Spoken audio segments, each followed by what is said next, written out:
ಯಾವುದೇ ಘಟನೆಯನ್ನ ಎಲ್ಲರೂ ವಿಮರ್ಶೆ ಮಾಡಬಹುದು, ಆದರೆ ಸತ್ಯವನ್ನ ತಿರುಚಿ ಸುಳ್ಳು ನಿರೂಪಣೆ ಸೃಷ್ಟಿಸಿ ಪ್ರಚಾರಕ್ಕೆ ಬಳಸಿಕೊಳ್ಳುವುದು ಕಂಡುಬಂದಲ್ಲಿ ಅಂತಹವರ ವಿರುದ್ಧ ಕಾನೂನು ಕ್ರಮ ಕೈಗೊಳ್ಳಲಾಗುವುದು ಎಂದು ದಕ್ಷಿಣ ಕನ್ನಡ ಜಿಲ್ಲಾ ಪೊಲೀಸ್ ವರಿಷ್ಠಾಧಿಕಾರಿ ಡಾಕ್ಟರ್ ಅರುಣ್ ಅವರು ಎಚ್ಚರಿಕೆಯನ್ನ ನೀಡಿದ್ದಾರೆ. ಪುತ್ತೂರು ತಾಲೂಕಿನ ಈಶ್ವರಮಂಗಲ ಎಂಬಲ್ಲಿ ಲಾರಿಯೊಂದರಲ್ಲಿ ಅನಧಿಕೃತವಾಗಿ ಗೋ ಸಾಗಾಟ ಪ್ರಕರಣದಲ್ಲಿ 12 ಗೋವುಗಳನ್ನು ವಶಕ್ಕೆ ಪಡೆದು ಓರ್ವ ಆರೋಪಿಯ ಕಾಲಿಗೆ ಗುಂಡೇಟು ತಗುಲಿದ ಪ್ರಕರಣಕ್ಕೆ ಸಂಬಂಧಪಟ್ಟಂತೆ ಶುಕ್ರವಾರ ಎಸ್ಪಿ ಅವರು ನೀಡಿರುವ ಪ್ರಕಟಣೆಯಲ್ಲಿ ಈ ವಿಚಾರ ತಿಳಿಸಿದ್ದಾರೆ.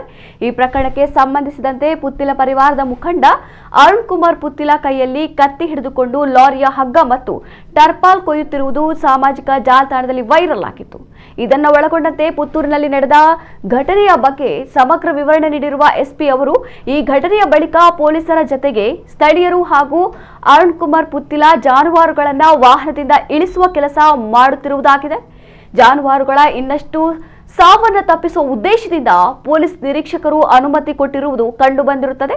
ಈ ಪ್ರಕರಣದಲ್ಲಿ ಯಾವುದೇ ಧಾರ್ಮಿಕ ಸಂಘಟನೆ ಅಥವಾ ವ್ಯಕ್ತಿಯೊಂದಿಗೆ ಪೊಲೀಸರ ಯಾವುದೇ ಸಹಭಾಗಿತ್ವ ಅಥವಾ ದುರುದ್ದೇಶ ಕಂಡುಬಂದಿಲ್ಲ. ಆದರೆ ದೂರವಾಣಿಯಲ್ಲಿ ಮಾತನಾಡುವಾಗ ಮುನ್ನೆಚ್ಚರಿಕೆ ತೆಗೆದುಕೊಳ್ಳದೆ ಬಳಿಕ ಅಪರಾಧ ಸ್ಥಳವನ್ನ ರಾಜಕೀಯ ವೇದಿಕೆಯಾಗಿ ತಿರುಚುವ ಅವಕಾಶವಿರುವ ತಪ್ಪು ನಿರ್ಣಯ ತೆಗೆದುಕೊಂಡಿರುವುದು ಇನ್ಸ್ಪೆಕ್ಟರ್ ಅವರ ತಪ್ಪಾಗಿರುತ್ತದೆ. ಆದ್ದರಿಂದ ಇನ್ಸ್ಪೆಕ್ಟರ್ಗೆ ಚಾರ್ಜ್ ಮೆಮೊ ನೀಡಲಾಗುತ್ತದೆ. ಮುಂದಿನ ದಿನಗಳಲ್ಲಿ ಅಪರಾಧ ಸ್ಥಳಗಳನ್ನು ರಾಜಕೀಯ ವೇದಿಕೆಯಾಗಿ ಮಾಡಲು ಅವಕಾಶ ನೀಡದೆ ಮುನ್ನೆಚ್ಚರಿಕೆ ಕ್ರಮವನ್ನ ಕೈಗೊಳ್ಳಲಾಗುವುದು. ವಾಹನವನ್ನ ಪೊಲೀಸರು ಹಿಂಬಾಲಿಸಿ ಬಳಿಕ ನಿಲ್ಲಿಸಿ ಪ್ರಕರಣವನ್ನ ದಾಖಲಿಸಿಕೊಂಡಿರುತ್ತಾರೆ. ವಾಹನ ನಿಲ್ಲಿಸುವಲ್ಲಿ ಯಾವುದೇ ಸಂಸ್ಥೆಯ ಪಾತ್ರವೂ ಇರುವುದಿಲ್ಲ.